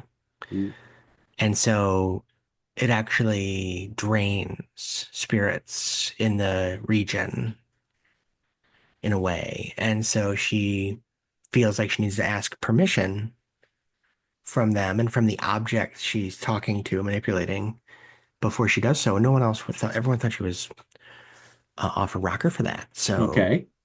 she's like, no, this is, so she has this like animistic belief that that's what's actually powering the technology. Do you have siblings? I think she is the golden only child, Okay. and her parents are very disappointed in her. Hmm.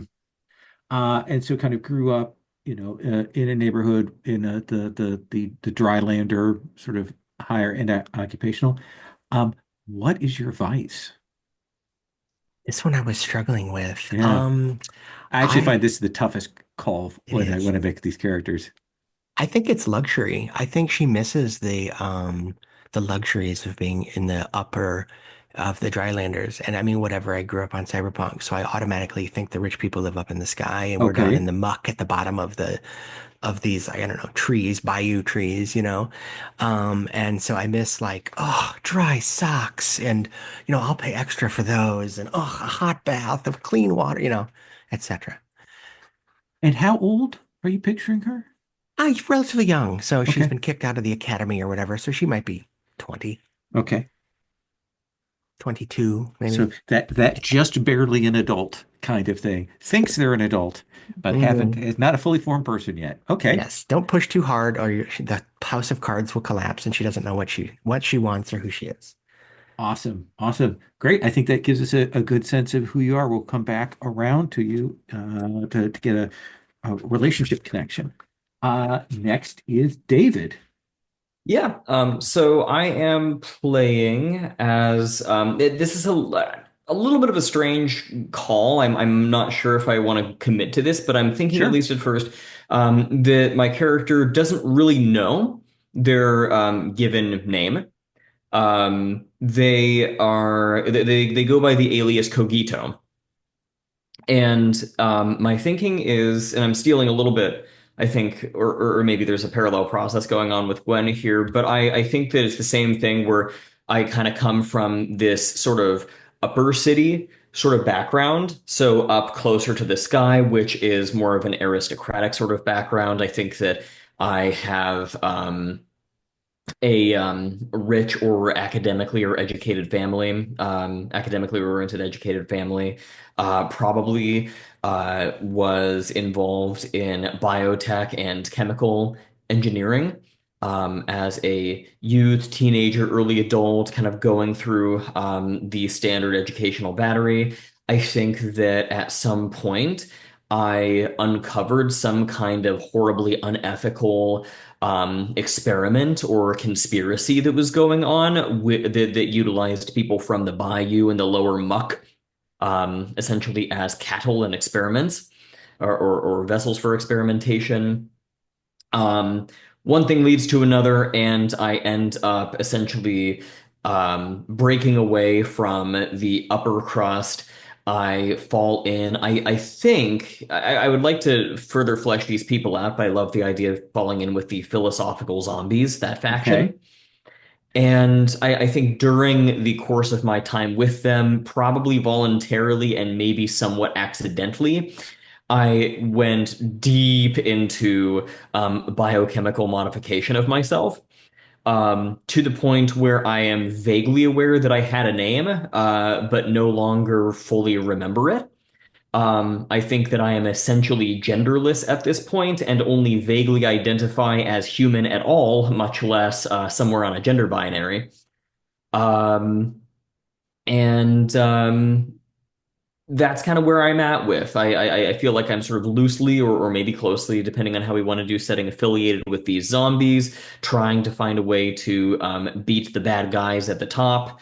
And I have this kind of background in biochemical warfare, frankly, Yeah. at this point. Then I want to ask you a question kind of for you and Gwen, and I want to see if this would be fair for you for the way that I want to lean into this. Does it seem like this biochemistry that the occupational forces are kind of co-opting in an imperialist way tech that was existing here and trying to use it. And maybe we've got the electropunk that is a little more dominant, and then this other stuff is a thing that they've been trying to develop and build up over the last while. Does that seem like a fair way to read that? I mean, I like it, like kind of associating the biopunk with more than an indigenous sort of uh lifeway and technology. And it means that you've maybe fallen in with the group that actually has more experience and knowledge of this in would explain your translation, your transfiguration. Does that feel good for you, David? Yeah, yeah, like these are the people who sort of originated this kind of thing, and everybody else is trying to do the scientific equivalent of gentrifying it. Yeah. And you've got that nice physiker ability. That is, by the way, slightly revised from core Blades in the Dark to fit with the way the harm works now, just to give you a heads up on that. Okay. Yeah. Um, Tell me about your friends and your rival. Yeah, so I think for friend, I chose Veldrin, who is a psychonaut. So that implies that they deal heavily with consciousness manipulating chemicals, drugs, and experimental substances like that. I like to imagine that they are a supplier for smuggling operations. So maybe they have some connection with the corporate shamans. You know, we have a Hmm. lot of very shamanistic stuff you can take, Yes. and we profit from it, like that kind of thing. Our biopunk Carlos Castaneda. That makes sense to me. I like that. Yeah. And they're like, what kind of friend are they? Are they like that kind of friend of convenience? Are they a friend that worry about you? Like, how are you connected, do you think? I think that I think we're personal friends. It's not purely convenience. Okay. Originally, we were business associates, eventually found that we had quite a lot in common with one another, and now keep in touch and are willing to do personal favors for one another. Okay. So they can call in favors for me and vice versa. And your rival? My rival is Jewel, Jul, who is a blood dealer. Now I know blood, if I remember correctly, is one of the means of performing or fueling magic, if I Yeah. recall correctly. Hmm. So they're a blood dealer, which maybe means that they have the blood implies some magical ability. The dealer implies rival smuggling. Hmm. I thought potentially that they may also be a family member who still is on the upper crust, but is also doing unethical, smuggly stuff on the down low. The only tricky thing is that if I do have contact with a family member, at some point I probably think I would have been told what my actual name was. It, So I need it, to think about that. yeah, unless they don't like you and they realize that you've lost your memory and they're not going to tell you. Oh, because if I found out my actual name, I could tarnish my family. Exactly. So it's all for the best that I don't know. Yeah. Did you have an idea of how you lost your memory, or is that something that was inflicted upon you as part of your exile?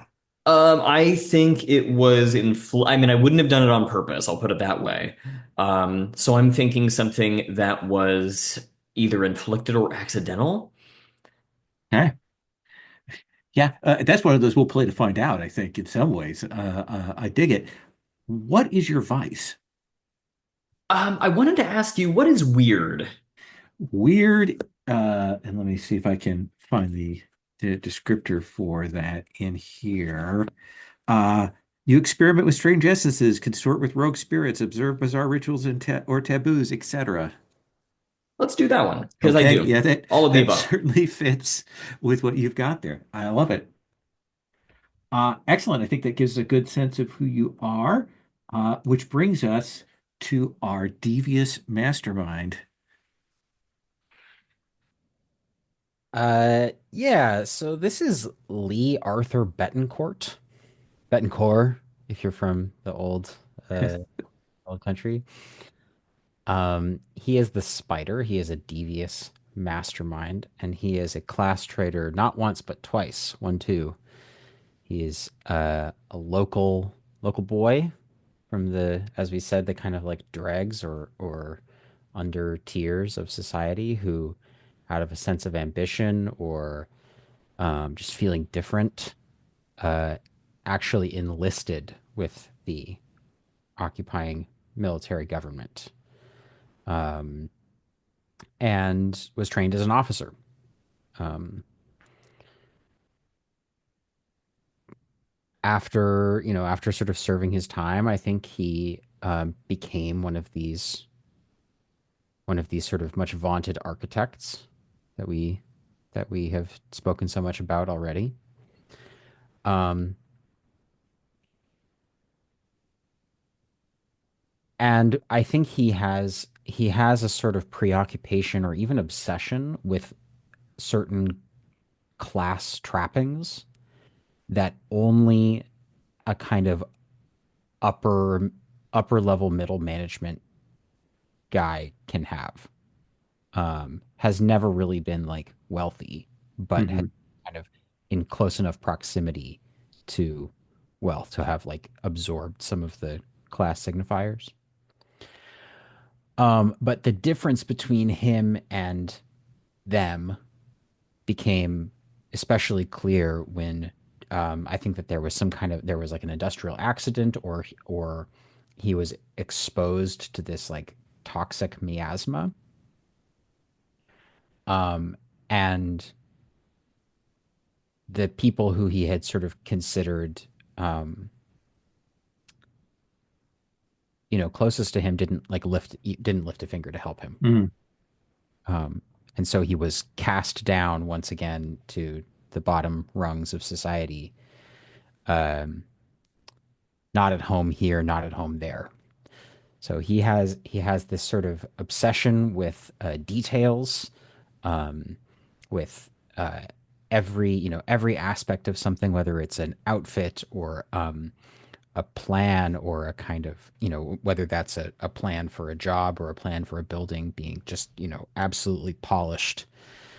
Um, he's a very like natty dresser, but has been out of high society for long enough that he's had to kind of like, mend some of his fine clothes himself. Hmm. Um, and Yeah, he's got a real chip on his shoulder. To the extent that we're dealing with any kind of like politically oriented or revolutionary cause, it's 100% an alliance of convenience for him. He wants to put a stick in the eye of the people who left him out to dry. And that luxury is your vice. Very much the trappings of luxury. Yeah, sort of again like class signifiers, loves going to the opera, loves like, dining in a kind of refined restaurant. Uh, who are your friends and your rival? My friend is um Salia, an information broker. This could maybe be somebody who is still is still part of that high society who just owes him a big enough favor. Um, or maybe they have a history. Um, Something that has caused that relationship to like maintain even when everything else has been severed. Hmm. Um, and her the information that she can pass does not come cheap, but it's like it's been a sort of ace in the hole for him a couple of times, I think. And his rival, it's maybe a loose definition of that term, is August, a master architect who was his mentor. Taught him the craft and was sort of grooming him to be a successor in if there's like an architectural firm or something like that, uh, before whatever it was that he Yeah. did. He has to pass this stuff on. Yeah, exactly. But there was some kind of like, a faux pas was made, or there was some kind of like, um, you know, for whatever reason this August like cut ties with him and would just as soon, ju maybe similar to Kagito, um, would just as soon not have any evidence of their association um, remain. Like it. So it seems like you might be slightly older than some of the others, and they're in their early 20s. He looks older than he is. Hmm. I'm thinking maybe early 30s for him. He looks older than he is, partly because he lives with a like a respiratory condition Hmm. sustained as a result of this. Um, I guess it could be an accident or it could be prolonged exposure. But he like wears a respirator and it has taken some years off of his life. Excellent. Loves to smoke a big luxurious cigar and then absolutely pop his lungs up. Oh yeah. Yes. As a reformed smoker, I understand this impulse. Yes, terrible. Uh, that sounds great. I love it. Um, Oh, my special ability is foresight. yeah. Is that just calculation and planning? Do you think there's a magical tinge to that? If there's a magical tinge to it, um, he wouldn't admit it to anybody. Okay. Okay. It could be that there's some kind of oracular quality having to do with these mathematical proofs. Hmm. Um, but I don't think that he wants to admit that he's relying on the the tools of his former mentor. Let me ask you this. Now, I'm going to ask this, to start with you, this relationship question. What do you think your impression or relationship is with Remy? Someone else who has, I mean, though they definitely try to hide it, some magical knowledge, maybe skills, uh, also having, I mean, you can identify they've had some of that training. What is your perception of them? In the right hands, Remy can be a hidden knife. Uh, Okay. I know firsthand that uh, members of high society are quick to overlook those who they consider beneath them. And Lee knows that people can conceal hidden depths. Okay. Okay. Are you good with that, Remy? Yeah, Okay. I do have a pitch for maybe another wrinkle there. Sure. I wonder if before the accident happened, Lee might have been involved in investigating one of these big projects of Remy's, trying to identify who's the culprit, who's doing this. And then afterwards, after Lee was out of favor, away from all of that, found out and now approves of it. I like that. Does that resonate? Makes Yeah. makes a nice connection, a reason why you met up. I like that. Um, Remy, uh, how do you feel about Svetlana? What's your thoughts, relationship with, impression of? Atlanta makes the coolest gadgets, and I can do so many things with them. That seem fair? That good with you, Svetlana? Yeah, no, that's I'm sure that's like on her business card. Okay. I make the coolest gadgets. Yeah, I think there must have been paint bombs or some kind of little autonomous gadget that Remy has definitely used to pull off some sort of effect that he couldn't possibly have gotten to that point to do. Excellent. And then Svetlana, what's your impression? What are your thoughts about Kagito? I have a lot of respect, but a little bit of fear because I'm aware that there's this other I was brought up in this mathematical engineering experience of interacting with the world in kind of magical ways, and they just take such a different they're in the guts of it. Mhm. And I was taught to do it so cleanly and austerely. And so the respect and admiration of getting in there, putting their hands in the viscera of things is real, but it's also terrifying.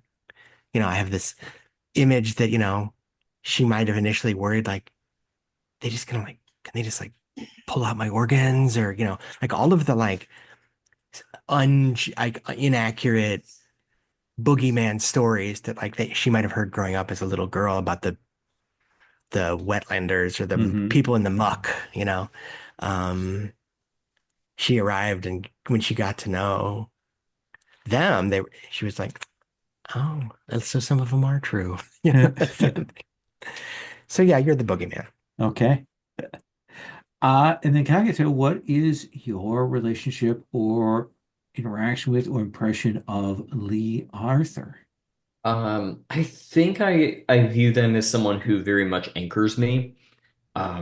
They have tremendous social acumen and ability to get kind of play the field to their advantage, and I feel that I have very little of that. I'm kind of in survival mode a lot of the time, and they seem to always have the chess game of life planned out 6 moves in advance. Hmm. And so actually, I think I view them as not just sort of a connection to my humanity, but also as um, kind of an anchor and source of security. I can always kind of come to them and ask, "What do I do?" and get a reasonably confident answer that makes some sense to me. I like it. Are you good with that, Lee? Very. So we're going to stop here. Here's what's going to happen between this time and next week. I'm going to get our factions together. I'm going to get some notes in the crew book. We'll make some selections about that next time. We'll talk about like the groups that you have connections to and what your little hideout looks like and what advances you want to get for that. And we'll play kind of doing a little set dressing, setting the scene before we get into an initial mission. I'm not going to do stars and wishes today. I'd prefer to do that after we've had a play session. Um, but again, if you want to make any changes between now and next week, feel free to do that. Everything is still nebulous. I do want to say this was a delight for me to watch all that you've built. I'm very excited to make this our playground for the next 7 sessions and get started on it. And I'm loving these characters. So thank you all so much. I am going to stop the recording.